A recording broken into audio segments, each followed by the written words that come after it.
Originally, my story was inspired by my mom's own experiences living with her grandmother on a ranch outside of Sacramento.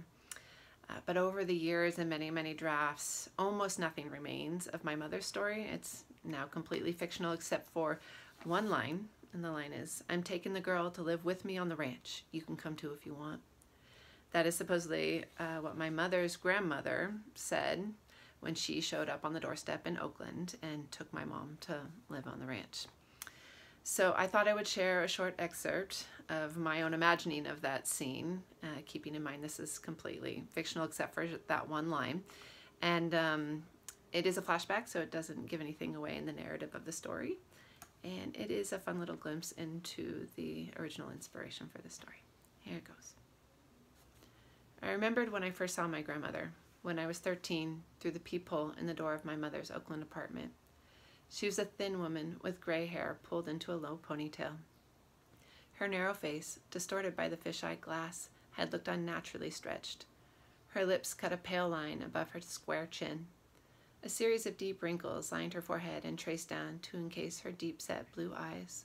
She wore jeans and a white button-up shirt tucked in behind a silver belt buckle.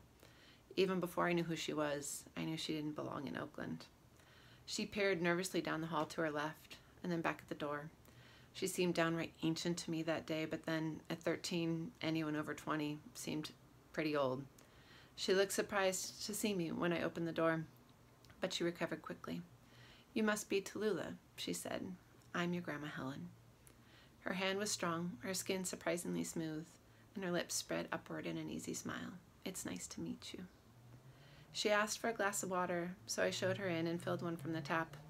On the kitchen table, my cornflakes crackled in their milk. I wondered if I should offer her food, but then my mother's door swung open and she emerged, dreadlocks sticking out in every direction.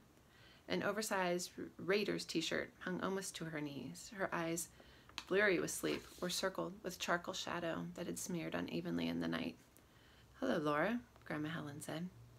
My mom put her hand on the wall. She'd had a late night, and she'd brought someone home with her. I'd heard them stumble in through the door around 4. "What the hell are you doing here?" she demanded. "Why don't we sit down?" Grandma Helen said, motioning to the round table where my breakfast sat turning soggy. My mom wiped at her nose with the back of her wrist and sniffed. "I gotta take a piss," she said. She slipped into the bathroom. I gave up on breakfast and waited in silence with Grandma Helen.